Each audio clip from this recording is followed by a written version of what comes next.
Hello and welcome to episode 282 of Drink the Movies. I am Brian here as always with Michaela, and we are coming to you in person on video person. Hello, Michaela. Welcome to another exciting episode. We're doing another video format episode. So if you're listening to this audio wise and you want to see our smiling faces as we talk about Lord of the Rings today, go ahead and go check that out on Spotify or YouTube. But Michaela, today we're talking about Lord of the Rings. This is a monumental thing. 25th anniversary, the Fellowship of the Ring. So we're giving everyone a birthday pass. Two Towers, Return of the Two King. Towers. You shall pass. Come on to the birthday party. We're just calling it all. 25th anniversary of Peter Jackson's Lord of the Rings. That's right. 25 years. Do you remember 25 seeing this in the years. theater? I do.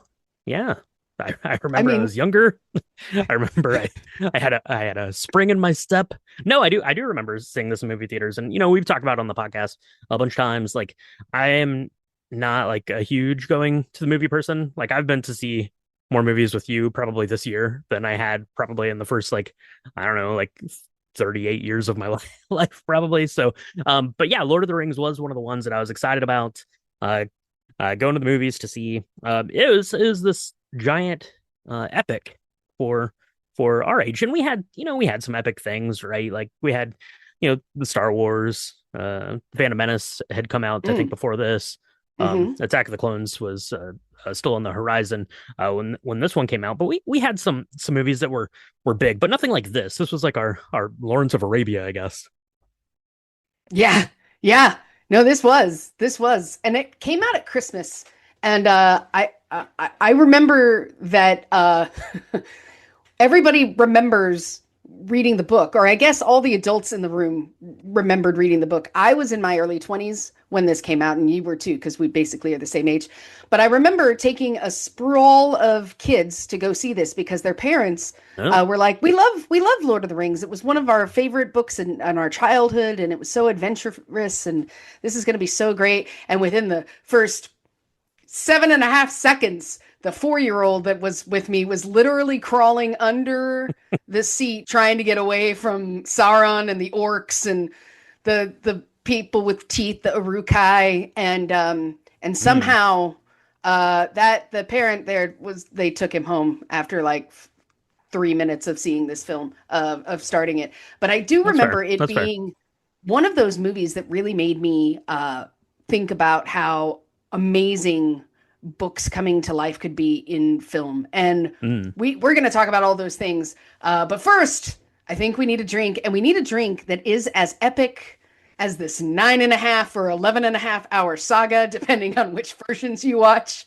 That's true. Um, I Hopefully, this mean, podcast won't be as long as that because the people need podcast to. is definitely not going to be that long. I won't be able to stay awake for that long for sure. And we have a movie to catch later tonight, but that's okay. That's okay. Yeah, let's get the cocktail going because it's a really cool one. It has some really cool aesthetics going on with it here. So let me see if I can get a picture of that pulled up here.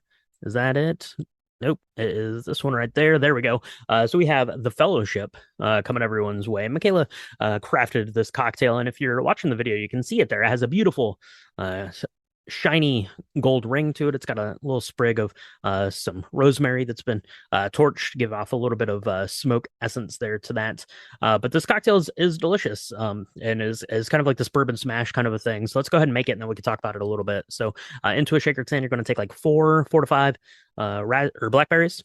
Go ahead and give Mm, those a muddle, right? Get them nice and squished up, get all the juice out of there. And then to that, we're going to add 1/2 ounce of lemon juice, a 1/2 ounce of maple syrup, 2 dashes of Angostura bitters, and then 2 ounces of bourbon. You could use something like Maker's Mark, Elijah Craig, kind of anything that you'd use for like a mixed cocktail. I wouldn't put anything too expensive in this because that's a lot of other flavors it's going to get lost in. Go ahead and give that a shake, and then you're going to want to strain it out. Make sure you get those blackberry seeds and bits out of there into your glass. And then you can float just like, I don't know, like a bar spoon's worth, 1/4 ounce, roughly, something like that, a capful of some sort of peaty scotch. It's going to give it a little bit of like smoky essence on the nose Very very delicious. Kind of an aroma. You don't really taste the scotch too much. It's more to kind of play on that and pull out a little bit more smoke flavor, that aroma from the rosemary. Sip and enjoy. Michaela, I made the cocktail, and you were working on that gold ring that everyone sees on their screen right now. You started working on it. I made the cocktail. I poured the cocktail. I'm like, what? Michaela's like going. She's like 1910s deep in luster dust. Now there's gold like halfway up the wall. Tell us It's all the about making these chandelier. making these garnishes for the cocktail here. Okay, so the ring was the hardest one for sure. So what I did was I took an orange rind, and you want it to be kind of thick. So definitely go for the center of the orange rind. And I did one of those little clementine oranges because I didn't want it to be so big that it like encompassed the Mm, glass. But one of the cool things about Lord of the Rings is that the ring will change size.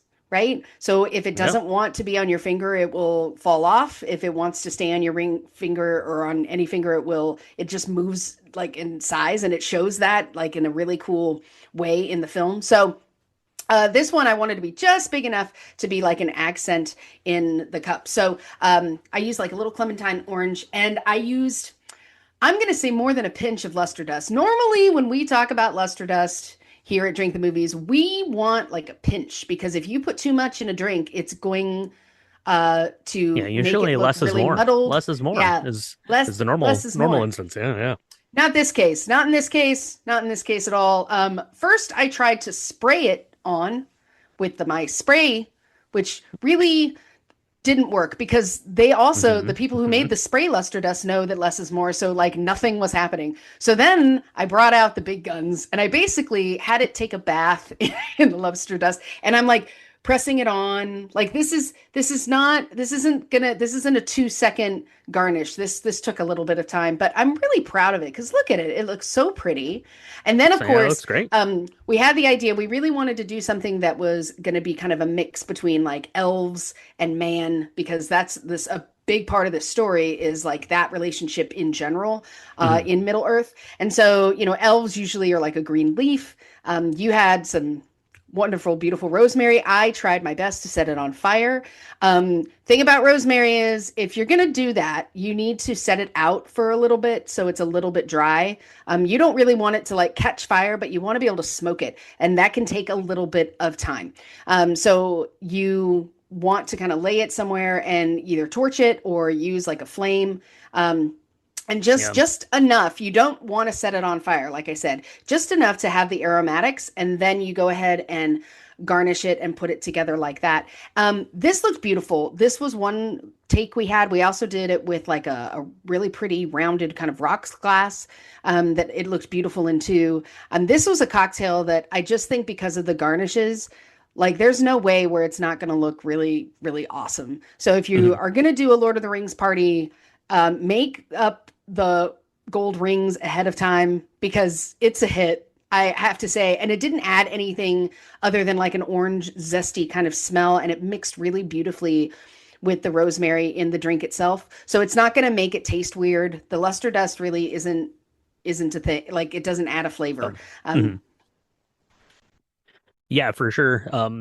Yeah, it was gorgeous to look at, and it was a really good cocktail. Like I said, it's kind of this blackberry smash sort of a thing. So, yeah, definitely fit kind of the tone of that. I loved having the little smoky aromatics then, and then as I was watching the Fellowship of the Ring, and you're seeing them, they're in Bag End, smoking their pipe weed. You're like, oh yeah, it's just like that cocktail. So that's pretty fun. That's pretty fun there. So, today we're going to be talking about the 25th anniversary of Lord of the Rings, The Fellowship of the Ring. We're going to be talking about kind of the whole trilogy of films just in general, I guess. But Fellowship of the Ring, just for dotting my i's and crossing my t's sake, this released in 2001. It was directed by Peter Jackson. It was co-written by Jackson, Fran Walsh, and Philippa Boyens. And it stars a lot of people. We'll talk about them here a bit more in a second. Michaela, we already talked a little bit about going to the movie theater to see this. Was The Lord of the Rings something that you were familiar with, like prior to the movies coming out? Were you familiar with other Tolkien stuff? Because I myself, like, I'd read The Hobbit a time or two, so I was familiar with that. And I guess like that was like my like entry into the world, but I had not read any of the Lord of the Rings books, The Fellowship of the Ring, Two Towers, or Return of the King. I had not read those until after I'd seen the movie, so I guess I was like familiar with the world of the Lord of the Rings, without being specifically familiar with the story of the Lord of the Rings, if that makes any sense. At the time that I saw it. Yeah. I think I'd watched the Lord of the Rings cartoon in the 80s that came out. Okay, I think because I the remember was that distinctly Rankin a Bass? Is that who rat. did that? I think so. I think Or so. something I like think you're that. right. Something like that. Yeah. Because I remember distinctly a rat looking thing going, my precious. And I was like, I don't know what this is. This is scary and I don't like it. I remember that when I was like 4 years old, something like that. Hmm. Hmm. So but I do remember seeing the preview for this and thinking I should read the books before I see the movie. And so Okay. I made myself read Fellowship of the Ring before the movie, I think. Okay. And I'd read The Hobbit. I think we had to read The Hobbit in school, I want to say, Oh, okay. because it's a pretty short book. But I definitely tried because I don't know why in our lifetime like nobody Hmm. read these books. Like our parents were like, this is literature and this is so amazing. But like us, we had to read things like Animal Farm and I don't know, the Scarlet Letter. It was nothing like this. This was so much better in so many ways. But so, yeah, I had read it, but I kind of forgot everything on purpose so that I could be amazed in watching the film. Um, I did not know how they were going to be able to tell the history of the story without it being, super kind of long and really hard to understand because of all the characters and names and Hmm. all of that. And so that was why it was so great that at the beginning we have Galadriel's voice kind of talking through it at the start and kind of laying out what Middle Earth was because Hmm. for anybody that didn't know, it was really great because we kind of jump right into like what happens. Right. Yeah, because I mean, and the novels, right? The Hobbit basically serves as that to tell you all Yep. that stuff, right? And you don't have the Hobbit films yet, which is great. So yeah, so it starts with like I don't know, it's like this like 10 minute like kind of like voiceover of like the history of this ring and how it gets from point A to point B to point Y, where we're picking it up here in our story, which was a really interesting way to start a big epic of a film. You'd alluded to that there's like the longer director's cuts. They get progressively longer. I think the extended version of Fellowship of the Rings is about 3.5 hours, and then Two Towers is about 3 hours and 45 minutes, and then Return of the King is about 4 hours and 15 minutes, I think, something like that. I want to say it's just shy of 12 hours in total, if you watch all three of them. Um, in a sitting. So when you're talking about like the theatrical release of the film, which was about, I don't know, 2.5 hours, 2 hours and 20 minutes, something like that, to dedicate like 10 minutes of it to just doing this flashback. And like even when the flashback starts, it's just Galadriel talking, like a black screen for like a minute. And you're like watching it now. I'm like, is my TV did my TV die? Is it just like my sound bar is like like doing the Lord's work right now? What's happening? What's happening there? So that was interesting. And it's also interesting that uh, basically this came into existence at all. Like if you watch like kind of any of the behind the scenes stuff, which a lot of people have done, I don't we're probably not going to get into a lot of that stuff because if you're listening to this, you probably like movies enough that you probably know most of those tales and kind of know how the story goes. But kind of in shopping this idea around, most studios didn't want to make it, and then I guess the New Line, who ended up doing it, and they're like, well, there's three books, there should be three movies, which that makes sense, to go ahead and do that. And it's especially wild when you consider that Peter Jackson's at the helm of doing this. Now, Peter Jackson had directed some stuff before. Probably the most notable thing that he had directed prior to this was Heavenly Bodies or Heavenly Creatures. I'm sorry, which was kind of like this indie darling film. I don't think at the time, I don't think any of us had probably. I don't want to speak for you, Michaela, but I'd never seen it. I don't think I'd ever even like heard of it. And even if you had, you probably didn't really associate that with this guy that was now going to be doing Lord of the Rings as like his thing. So it's kind of interesting to just get like this huge like massive project to to go from a lot of studios being like, well, we could like condense it down into like one movie to be like, here's three movies for this giant production budget and all of this stuff. So I think that that's interesting uh, to that level. And then it's also interesting to me is just going back and looking through the cast and now we look at the cast and we're like, oh man, all these people are huge mega stars. But in 2001, that wasn't really the case, I don't think. You had Christopher Lee and you had Ian McKellen, who'd been acting for, I don't know, like 90 years at that time. And certainly, Sean Bean, Viggo Mortensen, Elijah Wood, they've all had done acting, but there weren't any like, no like Tom Cruises or Denzel Washingtons or, you know, Right. Tom Hanks in this, right? Like it's, these are all pretty like, kind of like B tier actors and actresses in this, Hmm. until this comes out, and then it propels them into that. So it's just kind of wild that it existed at all. Yeah. Yeah.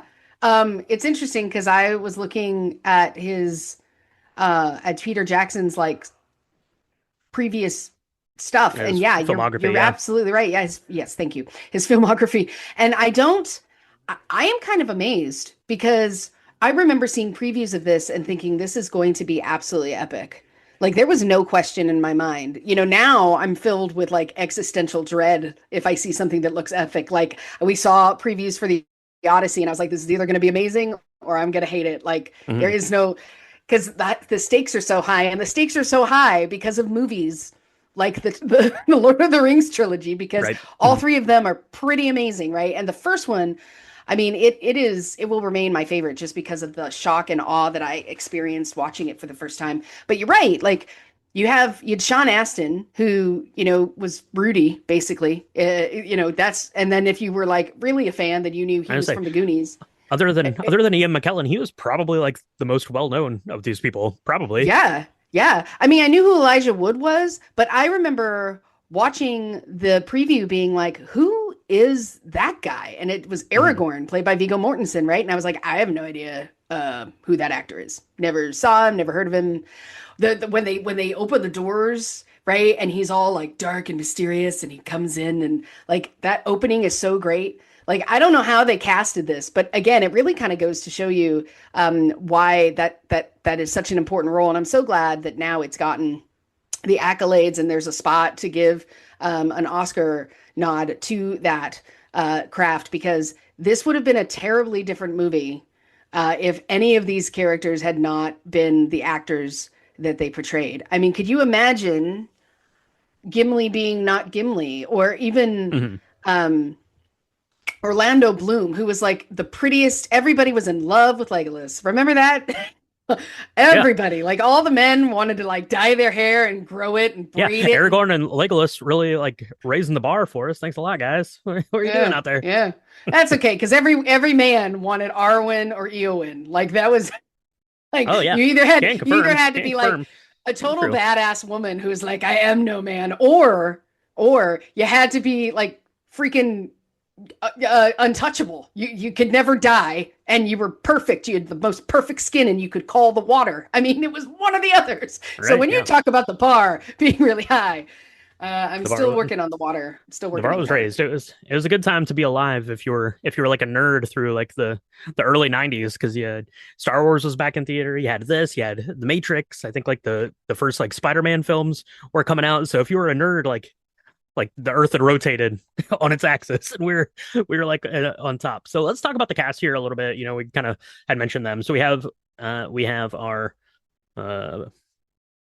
hobbits. They're Frodo, of course, played by Elijah Wood. We've got Mary, Brandy Buck, played by Dominic Monaghan. We've got Peregrine Pippin Took, played by Billy Boyd, and we have Sean Astin playing Samwise Gamgee. They're the hobbits. We also have our men, I guess. Boromir, played by Sean Bean, who took his chance to be prematurely killed off in all things going forward from this film right here. Sean Bean. We also have uh, Viggo Mortensen playing Aragorn. We have Gandalf the Grey. Not the White in Fellowship of the Rings, I guess technically. Correct. Until the Two Towers. Ian McKellen coming in there. We've got our dwarf Gimli, played by John Rhys Davis. We have our elf Legolas, played by Orlando Bloom. So that is our Fellowship there. And of course, there's some other characters in there we may make mention of. Like I said, I don't really want to talk about the story too much. Everyone, if you're listening to a movie podcast, Frodo gets the ring. And instead of just hopping on an Yeah, eagle spoiler and warning. flying it to the volcano and dropping it in, we have to go on an epically long walk through every terror to get there, and then the eagles show up at the end, anyways. But that's okay. I digress. So, to get there, right? This ring's bad news. Like the most evil person in the world makes a ring to control all the other rings, and does that. Uh, uh, it ends up in the hands of Frodo Baggins. It ends up in his uncle's hand first. This is his uncle, right? Yeah, Bilbo. Bilbo's Yeah, his uncle. doesn't go. Mm-hmm. He finds that in the Hobbit, right? Finds it, gets it in a game of riddles in the dark. And I do think rewatching this film last night, the Fellowship of the Ring, I do think that it does a pretty good job. It probably does a better job of explaining the story of the Hobbit than the film The Hobbit does, truth be told. And kind of um Gandalf's like almost like he's just like talking to himself about it, like when he realizes like what the ring is, and he's like almost like like just like dictating like the events of the Hobbit film like to himself as he's like sitting in Bag End, like puffing on his pipe, like staring into the fire, like, oh shit, we're doomed. Whoopsie. And I'm not giving it up. Yeah, yeah, yeah. I think that I really loved the way that the relationships in these characters really developed over the course of the three films, but the foundation of it was really set in Fellowship of the Ring. Because remember at first when they meet, they're like, so the hobbits are a known entity by the time they we get this fellowship together. And then you have this idea of these men who don't trust each other. And Ian McKellen, right? Gandalf does not, he knows not to give it to men because this stuff is really, this ring is like super powerful, right?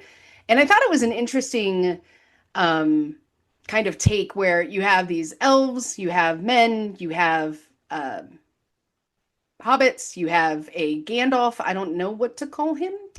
I guess he's just a wizard. He's a Yep. wizard. And then you have It's like your crazy uncle that shows up one, yeah, and you have with one dwarf. fireworks and weed. He just Fireworks. shows up. Oh my gosh, the fireworks scene is so amazing. Now I will say the CGI, right, and the special effects for this were incredible. When Hmm. that dragon firework thing goes off at the beginning of the film, and then when you see like um even the troll cave.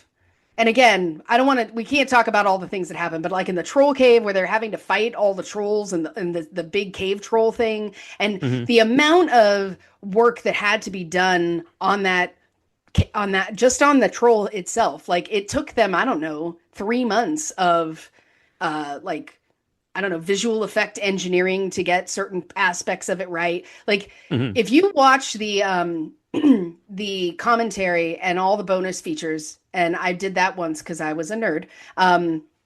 You can hear Peter Jackson talking about like how detailed they had to be to get some of the CGI stuff to look the way that he wanted it to look. It is just incredible. It's absolutely incredible. Um, Yeah, and it establishes the Weta Workshop, which is New Zealand based design house that does special effects for movies. Where this was filmed. It's in a similar vein to George Lucas had to create ILM to be able to make Star Wars. mhm. Weta Workshop had to get created more or less to be able to do that. And now if you go and if you go and see I don't know, any movie now, it's yeah, there's a coin toss whether it's going to be like visual effects done by ILM or visual effects done by Weta Workshops, basically, right? Mm. So yeah, so I mean, I had to create like this whole world, and it's still 2001, so we had the ability to do computer generated graphics, right? CGI work or computer enhanced graphics, and certainly that's the case. And of course, it goes on to Gollum, who becomes this full on character who lives and breathes in the world, but also then done stuff like that, and partially to like set the scale, but it's doing so much more stuff like practically, which is one of the reasons why it looks so amazing and why it holds up so amazing. And that's part of the reason why the Odyssey is so amazing, right? It's because they build off of this foundational like movie making things, right? It's not okay, all right, you was it 9 people in the fellowship, come into this small green room, stand Yep. here, look at this, volleyball on the end of a broomstick, and we're just gonna like paint in all of uh all of Middle Earth around you. No, I mean it was like real actual places that you can go to and see, and it's so like tactile in that way, and thusly it gives it like the biggest sense of scale. One of my favorite images in all of movie history is when they're rowing their little boats, and it goes by like the foot of like the giant like statues, like the ancient like kings or whatever that are like guarding that like valley that Hmm. they're like rowing their boats down into, like that's absolutely stunning, and it only exists because all of the work had been done to create this size and scale and Yeah. all that stuff. And we could go on about the special effects and like the forced perspective work. And if you have a DVD or Blu-ray copy of this and you've never watched the behind the scenes of this, you should go and do it. Like it's incredible. Like sometimes, and I know some people like don't love to do that because it kind of ruins the magic. But I think like for me, anyways, like that like enhances the magic to it Mm. because it shines a light on because we watch the movie, and I mean there are a lot of people in Lord of the Rings obviously, but you watch a movie and there's the 20, 30, 50, 100 people that you see on screen, but then just like the army of people behind the scenes that make all this stuff come to life. So to me it really like enhances the magic of a film. So even like if you're on like the other side of that, I still think that this one is worth a watch because the stuff that they did was so monumental, and the choices that they had to make, and almost like Peter Jackson, like you just get like the feeling from Peter Jackson, same as like Steven Spielberg, like making Jaws, like too young and dumb not to know better that this couldn't be done, and then you figure out how to make it happen. So Yeah. Yeah, for sure. I mean, just and aside from like, so it's well acted. The script is really great because it tells a story. Now it's an adaptation from a book, right? But like the shots too, like the cinematography of this, and you're talking about like the lessons in scale. My favorite shot is probably when they're writing and they're running after or running away from orcs, and it's like da da da da da da da da da da da. So like, and that encompasses the score. Like the score is yeah, insane. The we just score is got flagged insane. by Howard Shore right there, I'm Oscar sorry. winner. I'm sorry. That's right. We have, these really epic sweeping shots. We have like these really, really cool ways of showing like the true evilness that is Sauron, and then, Saruman, and, as you get later into the movies, the Uruk-hai and all of the other Hmm. things, right? But like the scene where the Siths, they're not Siths. What are they called? The Siths, They're the not the Wraiths, the Siths. Ring The Wraiths. Wraiths. Thank you. It has a th. Sorry. So Darth the Wraiths Darth are Vader coming through. Darth Vader comes in. It's crazy. Comes It's the in his wildest movie. lightsaber. No, no, no. But seriously, you've got the guy who owns the That's in pony, the the pantsing extended pony. extended version. He's like, look what I did. I put Lord of the Rings and uh Star Wars and Star Trek and Superman. It's all together. It's gonna be I've never amazing. seen it, but if you told me that Darth Vader was in the third Hobbit film, I would probably believe you. Oh, he was. Darth Vader absolutely was. Of Absolutely. course he was. Of He's course in he one of the was. scenes. He's right next to the talking dragon. Oh my God. Anyway, Well, okay. Well, this was back when Peter Jackson was like young and full of life. Anyway, I feel like the scenes that talk about the wraiths, and the wraiths are so freaking terrifying in the Fellowship of the Ring, right? You get less scared of them as the movies go on, but at the beginning, like there's a scene at the Prancing Pony where the owner knows that something is terrible is happening, and he's there, and you see them walking behind him with their Mhm. knives and Yep. swords, and he's just like, I'm gonna be real quiet and hope they don't kill me. And it's so good. And um like you'd think that there's 7 or 8 of them. I don't know how many kings were there before for Seven, the I think. rings. 7. Yeah. They are terrifying. They are absolutely the scariest things ever, and you can't see them. They're just like these black cloths until you put on the ring, which then Frodo does, and then they're even more terrifying because they look like ghost skeletons. And they remind me of the ghost skeletons from the scariest cartoon of all time, and that is Garfield's Oh yeah. Halloween special. Don't That's a they? Don't good they kind of shout. look That's a like good that? shout. Yeah, absolutely Yeah, they do. yeah, Yeah, absolutely. yeah. Uh yeah, you mentioned Howard Shore. So now it's a good time to go ahead and talk about the score and the Oscars that it won because the Fellowship of the Ring wins 4 Oscars. It was nominated for I don't know, like 100. I'm not going to count these all up right now, but it won 4 of these. It won for best cinematography for Andrew Lesnie. It won best makeup for Peter Owen and Richard Taylor. It won best original score for Howard Shore, as I just mentioned, and best visual effects. Of course, it did for Jim Regal, Randall William Cook, Richard Taylor, and Mark Stetson. So it won those, and I remember and like I've always watched the Oscars, but I've not watched the Oscars like you and I watch the Oscars now. But I seem to recall even in like the 2002 Oscars, like even it seemed like even like at the Oscars, they're like we'll get you on the third one. On the third one, we're gonna get you on all of these because Two Towers wins a couple of Oscars. I think it wins. I think it only wins two. And then Return of the King when I think it goes 11 for 11. I think on its Oscars. So it was just waiting. But yeah, the 4 that it won, pretty good, and it kind of set the tone because I also remember it being a big deal because like sci-fi movies, didn't or sci-fi movies, fantasy movies, never did anything beyond maybe like visual effects sort of thing at the Right. Oscars, and it was like setting the tone, and it was a behemoth that even the Academy couldn't ignore. So Yeah. Yeah. I mean, I remember it was kind of always a joke where, I mean, everybody went and saw the Star Wars, the first three episodes, one, two, and three, right? Everybody went. It made a ton of money, right? But mhm. nobody was like, this is going to win Best Picture. Like nobody was, no, I mean, it still was kind of this joke that they weren't ever going to give George Lucas a directing, Oscar, right? Yeah, Because they were like, yeah, he does sci-fi stuff. Uh, and then Peter Jackson's like, hold my beer, here you go. And now it's like, I don't know, that's the bar. So it's real yeah. hard to do it justice, right? Like I don't know, man. I do feel like in the first one watching the Oscars, because I've been watching them forever. I do remember that I don't even know if it was Jimmy Kimmel who was doing it back then, but somebody I think was it was like, still "That's Billy okay, man." Crystal It then, I might have think. been.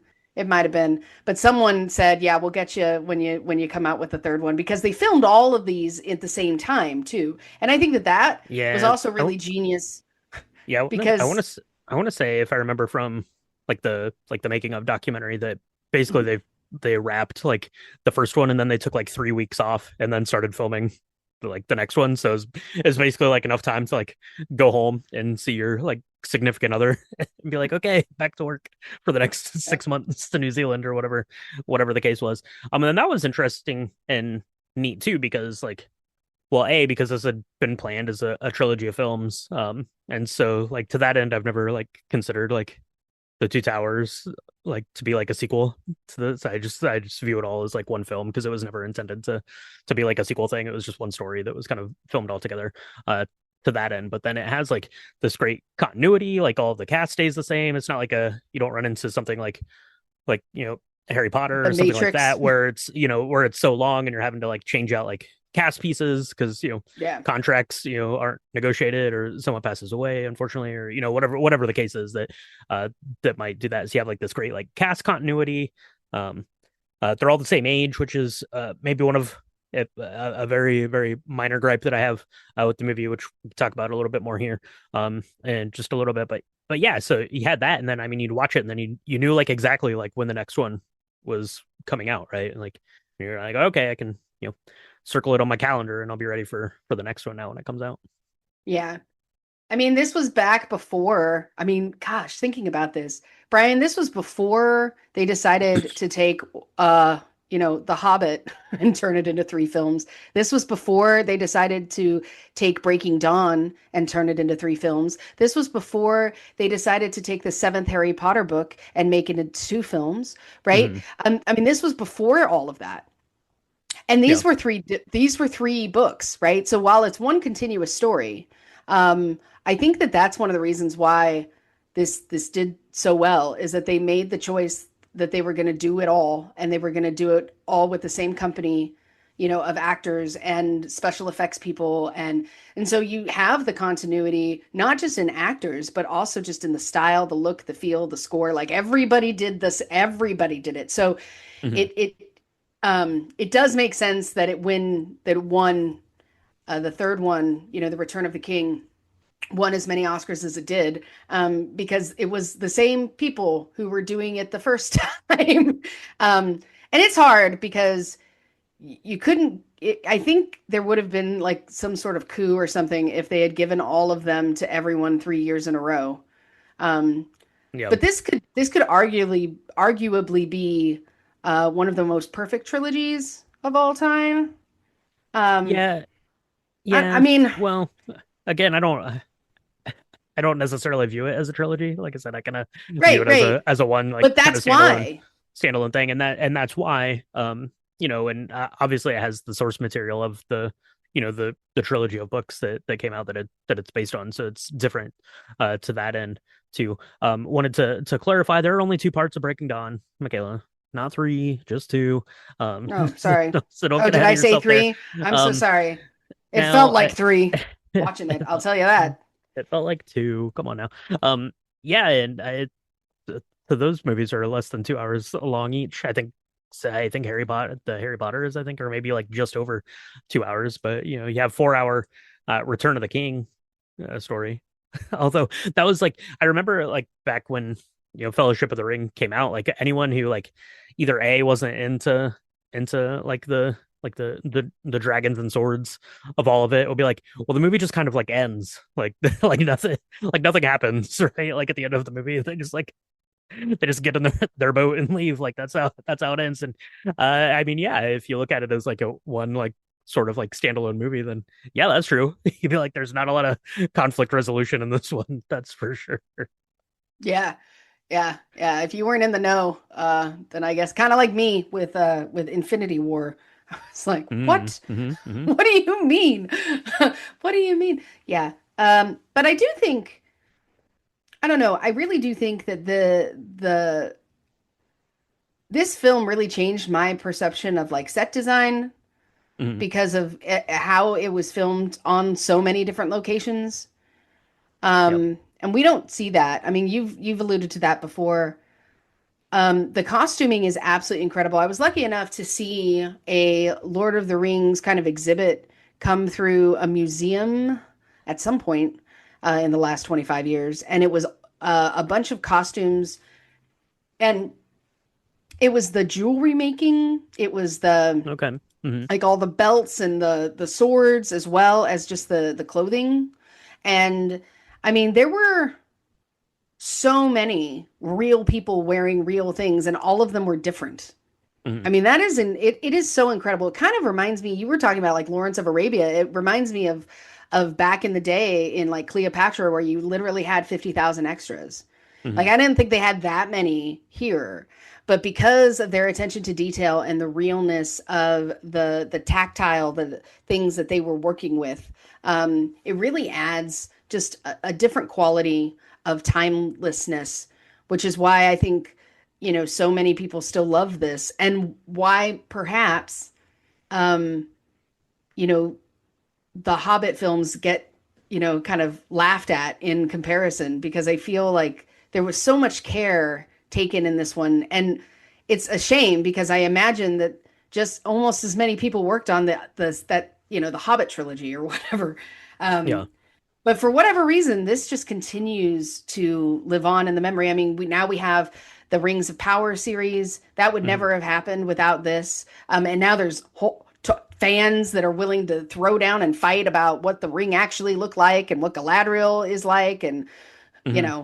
who Sauron actually was, and all of that, because of this film.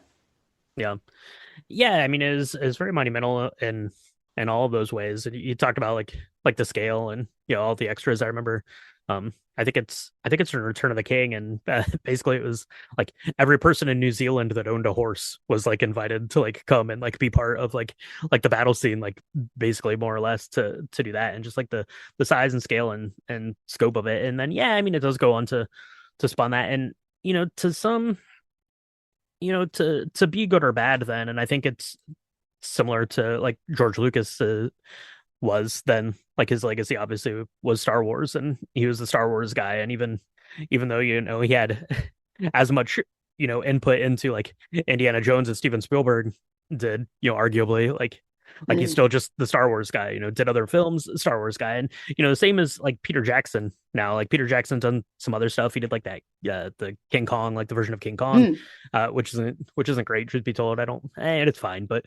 um, also very long. He's good at the long movie, but now he's just the Lord of the Rings guy, right? I don't know, like you get kind of shoehorned in there, which isn't like necessarily like a bad thing. Like what a Yeah. legacy to leave for sure. So that's kind of interesting. And then I think that is you know for me, like this isn't a Hobbit thing. But for me, you're looking at this and there's three books, make three movies.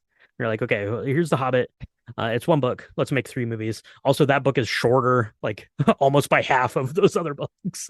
so, um, Can so confirm. so that's kind of interesting. But yeah, I mean, just in itself, and then you have like the extended version of the films came out. I don't even know when they came out on DVD. It was probably it was after Return of the King was out, so sometime after that, and I got the DVD box set of that. And then after you watch the extended version, you can't go back and watch the theatrical version. You just can't. The toothpaste out of the tube once you see the Cannot. extended version. And I used to be able to like really like pinpoint like what was like added, like the adding, because Oh. I'd watched them so much. Like I could like pinpoint like the exact like scenes. So, like okay, this is Mm. where like the new scene like comes in, and stuff like that. I can't do that anymore because I haven't watched these in quite a while. But yeah, I mean, Lord of the Rings was a big like uh monumental thing. Um, there has been some controversy with like the scans and things. So the original box set of the extended version comes out on DVD, and not on Blu-ray for a long time, even though like Blu-rays were out at the time that it came out. And then when the Blu-ray set came out, it had a weird like color correction on it that people complained about it. So the DVD box set is the one to have really. And then I was watching it on HBO, and I don't know because I think it's also available on Amazon. I was watching the HBO extended, and it has like a weird like 4K like upscaling to it, and it looks really weird, and it makes it look not that great if I'm being honest, which Oh. is which is sad because in a movie that went through such effort and does look so great. And I don't know if it's just because it's like so bright and it doesn't like hide all of the stuff like as well as like the original like like DVD like scan would have been on of it. So I don't know. Let us know your thoughts on that if there's like a preferred version you like to watch. But yeah, the HBO extended version wasn't for me. I was watching it last night. I'm like, this looks icky, and my DVD box set Oh. is in storage from a recent move, so I didn't have access to that to rewatch it for the show. But I mean, it was better than Yeah. not watching it at all. But Absolutely. Absolutely. I mean, I feel like there's a couple of things in the extended, and we're uh, you lose like 5 minutes of Ent work with Treebeard in the second oh yeah, one if you don't watch the extended one. In the well, like the first whole one, start of the Two Towers, I think is different yep, in the extended yep, version. The whole it like absolutely opening like is. 10 minutes of the film. So Yep, yep. And then, but in the Fellowship of the Ring, the biggest challenge was for me when I saw the difference was just a few key points in the telling of how Middle Earth came to be and telling of the rings and how you know Isildur had the ring and lost it. And I think that that was largely corrected by Peter Jackson's second film, right? The Twin Towers. the Just Two Towers. explaining, sorry, oh my God, the Two Towers, the Two Towers. And I feel like some of it was just things he just wanted to make sure were crystal clear to his audience, which is Mm. interesting because yeah, we all watched The Hobbit and we're like, none of this was actually in the book at all. Where did this come from? But I don't know. I don't think I could ever go back. I was lucky enough to go to see a um, trilogy like like all of it, Hmm. and it was 12 and a half hours, and it was so fun, but it was emotionally exhausting, I will Yeah, I say. bet. you know but the scenes in the first one are still my favorite. I mean, everybody kind of has their favorite. A lot of people really like the Two Towers. A lot of people really love Return of the King because of how it all comes together in this grand, for Frodo, kind of ending. But the first one, there's just something about it for me where you're introducing the characters and, everything's fraught. You don't know if you're going to make it or not, but you have each other. Mhm. And, especially the relationship between Sam and Frodo, right? Like Sam can't swim, but he's not going to leave his friend. Yeah. And thank God Frodo loves Sam because if he hadn't, Sam would have drowned because he had tons of stuff on him. And he's like, I'm just gonna go, I'm coming with you. I'm just gonna, and he's like, you can't swim. He's like, I know it. Like, it's so great. Like, Yeah. everyone should have a Sam or Frodo. Everyone should have a Sam or Frodo. Yeah, absolutely. They should. Yeah, I mean, it's all those themes that come out of the Tolkien book, and I think that that was kind of the magical bit of it. And we've talked a lot about it here recently with the Odyssey and Oppenheimer, and the adaptation and decisions of adaptation that Christopher Nolan has made. It's a lot of the same here for. Lord of the Rings, with Peter Jackson and Fran Walsh and Philippa Boyens, like what they're deciding to cut because they're extremely long books. If you think the 12 hours is long to watch the extended versions, then sit down and read all three of them in one day. You'll have trouble getting through all three. So um, yeah, so a lot of things had to be cut. There are themes that are important, but maybe in sections that aren't as important, or things Mm. that can be alluded to, or things that can be done in voiceover, or shown on screen and not necessarily told. So it's making those kinds of decisions. And I think Fellowship of the Rings was nominated for adapted screenplay. I don't believe that Two Towers was. And then Return of the King wins for adapted screenplay. Rightly so, because it's epic and incredible. The Two Towers is my favorite of the three films. Just on a personal note there. Um, I don't. Is there any other like What was scenes? your I don't. I I don't want to like get into. It's not even really like a negative. If I had to put on my critique hat for no reason at all, which I'll do right now, it doesn't do the best job of explaining time in this world. Is something Oh yeah. that's lost in the book because it seems like everything is happening over the course of about 3 days, and really, I don't know. In the novel, it's over like 30 years or something like that. It's like a crazy long time It that is a long time. everything happens. It's like 20 years or 30 years. I don't remember. I haven't read the books in a while, but it's long. But it seems like everything is like happening like super like back to back. So I don't think it does like the best job of that. But like that's not an important part of the story, really. It might be important, I guess, to like the breadth of this journey that you go on. But by the time you get to the end of the Return of the King, and you see them all getting onto their riverboat that you get to interpret however you want to, um that the passage of time then is of like no consequence to the rest of the story. So if I had a thing, you're gonna ask me something or say something. I was gonna ask why the Two Towers was your favorite. I don't know. I think I just like it's a little bit like darker in tone, I guess, maybe than especially than the first one. I guess a little bit. I like the battle, the Helm's Deep battle, I think is really neat. And I like in the extended edition you get Merry and Pippin and all their stuff with like the Ents and stuff like that. I think that that is really interesting. I think that like because the first movie had to do, the Fellowship of the Ring had a lot of work to do to introduce us to these, well, to the whole like principle, like theology of what this ring is, but then it also has to introduce us to like 30 characters Hmm. that we need to know like who they are and what their place is in the story. And it has like to do all of that and progress the story forward. And by the time you get to the Two Towers, it can really just sort of like flesh out like the workings of the world a little bit. And I like that better. Obviously, Return of the King is, you know, the best of these three films. I think that that kind of goes without saying. Whether it's your favorite, is kind of a something you can decide for yourself. I think that that one is clearly the best, and obviously we had the kind of the building blocks of the first two to put up onto it. It has the big epic conclusion. It has they all have they're very emotional like points and things like that. The Return of the King has more AON in it, so that's a plus right there. So Yeah, yeah, for sure. Oh, yeah. I mean, yeah. These I think too. I don't know. I don't know what I was going to say. I lost it. I lost it. You lost it. Just like the I lost ring it. in Just the like the river, ring. like in the Oh, ring the in the passage of river. time. Yeah. I mean, in the books, it takes months for Frodo to like shut down his house and get rid of his stuff. And he doesn't get rid of his stuff, but he like he it takes time. And in the movie, he's Yeah. like, "All right, I'm ready to go. Let's go Well, right now." And well, yeah, because you know, Gandalf is like keep this ring secret and safe, and then he leaves.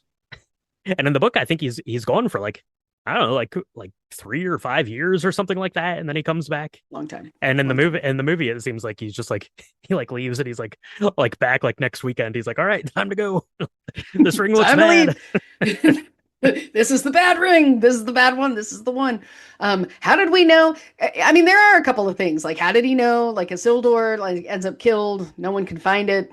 It ends up in a river. Ends up being fought over by a golem who turns into a golem. Uh, it's so interesting how this story, how the ring like wants to be found and has its own personality. Um, I do love the fact that we actually never see. I mean, spoiler warning if you're at this point, but you never see Sauron. Like you never see him. You don't ever see his Hmm. face, uh, which adds to this unknown like scariness, right? Yeah, Like the wraiths were really scary, and then you look at him in the ring, like after putting the ring on, and you're like, you're still terrifying, but I was you're more still scared when I had no scary. idea what you look like, and you had like your horses were like covered in nails going from the inside to the out, like Mm, gross. mm, Um, not great, not yeah, great. so good, so good. So yeah, if you have the DVD of the extended versions, apparently that's the one to watch. Go watch it. I That's the think, one yeah, I watched, and yeah. I loved it. I thought it was great. I do have super fond memories of watching this with my kid, even at like 4 years old. He wanted to be Legolas, who didn't. Everybody wanted to be Legolas, and he's Hmm, running hmm. around while they're like killing orcs, and he's using an old hanger, like a wire hanger, as his bow. Oh, okay. It's- Don't run with wire hangers out there. How does that know, kids? Yeah, don't do that. Don't do that. That's probably a bad idea. That's Bad okay. parenting That's right okay. there. But he ran Yeah, around pretending he was shooting all the orcs with his dad. That was really fun. there you Um, go. Yeah, yeah. I know. I know.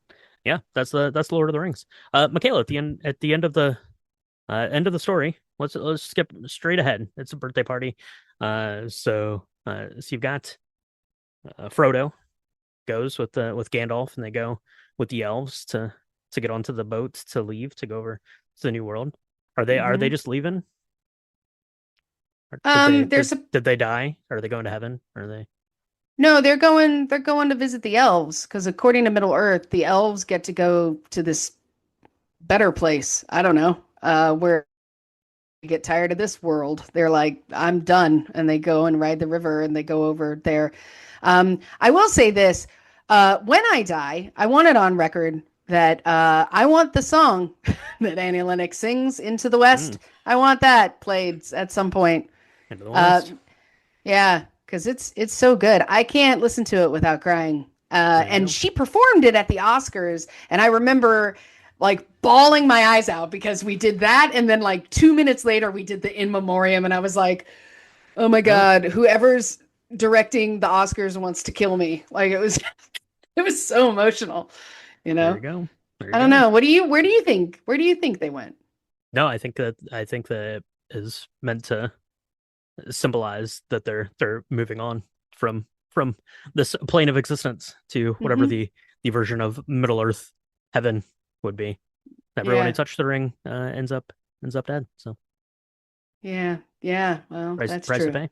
And you see them, and that's probably I think it might be like the most like moving like piece of the whole three films for me is when they're first leaving the Shire and they see the group of elves like going to like go west, and he's like, and I forget the exact line, but he's like, I never expected them to be beautiful, and it makes me so sad.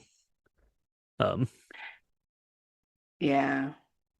so yeah, Yeah. pretty Yeah. pretty epic stuff. Pretty epic stuff is the Lord of the Rings. So I don't know. I think that's it. Is a birthday party. Like I said, we just kind of wanted to talk about Lord of the Rings here, just kind of in general about all the films, and obviously the 25th anniversary of Fellowship of the Rings. It was playing at movie theaters a few weeks back. We didn't get a chance to see it. So hopefully it'll come back, or I bet they'll do crazy stuff when it's like for anniversary of Return of the King, and they'll be doing the whole trilogy and stuff like that, I'm sure. So let us know if you were able to get out and see it. Let us know if you have a good Lord of the Rings cocktail, and let us know if you made a fellowship cocktail like we did. If you want to see pictures of ours, the recipes, episode recaps, all that stuff, you can find that on our website. It's www.drinkthemovies.com. Go there. It's got links to all the things, drink the video games, to our Patreon. It's patreon.com/drinkthemovies. That's where we have bonus content, bonus episodes, hangouts, cocktail chats, all that stuff. We're going to see the end of Oak Street here in just a couple of hours. So we're going to be talking about that on Patreon here sometime over the next week or so. Michaela's getting ready to do some traveling, so we'll get that out as soon as we get a chance to sit down and talk about it. So that's going to be fun. So check that out again. It's patreon.com/drink the movies. We appreciate our patrons so much. Michaela, we got some more fun stuff coming up. We got some more video versions of the episode. Video versions of the episode, video versions of the podcast will be coming everyone's way here over the course of the year. We're trying to do like one of these a month because they're a little more fun. They're a little bit more free flowing, and get to put up some pictures and videos and all that stuff. So where can they follow along with the podcast? Catch our lobby bars. We got some good cocktails and things on there. It's the lobby bar is just a cocktail, and then we talk about how much money Spider-Man made. So That's pretty much it. Well, but Spider-Man eventually is going to leave, and something else will be in it, and we're going to talk about that. that's So true. you should come. You should come hang out at the lobby bar. It's really a great time. It's usually on Mondays is when that drops, and then our deep dives, like the ones that you were listening to here. Some are live, some are not, or some are videos, some are not. However you want to say that. Like this one. But you can find us on Apple Podcasts. You can find us on Spotify. You can find us on Good Pods. Anywhere on your little rectangle. Where Spotify podcasts are supported and distributed. If you like what you're hearing, it would be super awesome if you press that subscribe button because you'll get us for 2 drops a week. And honestly, everybody who listens to this should do Auntie Michaela a favor and go look at Drink the Video Games because it is super cool. Everybody loves video games, and people have played video games. I apparently lived under a rock for the last 45 years of my life, so I played like You played one, some. You played but some. I played a few. I played a few. But Brian does a really great job talking about video games. He's got a ton of series of different kinds of video games and like groupings of them and stuff. So go check all of them out. They're really really fun. I always pop in and give a cocktail. And that's a really good time. And we talked about how I've never played the video game that he's talking about. Maybe, or I've seen it, but I never played it kind of thing because I was a nerd. Anyway, go check that out because it's amazing. There you go. Thank you so much for that plug. I appreciate that. And we appreciate all of you guys out there too. So thank you for joining us. Let us know your Lord of the Rings memories. Let us know what your favorite entry is in the Lord of the Rings series. Let us know why the second Hobbit film is the best of them all out there. Let us know why those Eagles didn't help out all along. And we'll talk to you next time on Drink Drink the the movies. Movies. Fly, you fools. Just not on the wings of the big eagles. Don't do That's right. that. As I fall to my death. Rah. I can tell this moth to go get me one, but that's it. That's it. I used my one Eagle out of jail free card. My precious. Rah. I swear that was one of the most terrifying moments when Bilbo like loses it to try and get the ring back after giving it to Frodo. Oh yeah. Have you seen a still of it? It's so terrifying. Oh my gosh, it's so good. Hmm.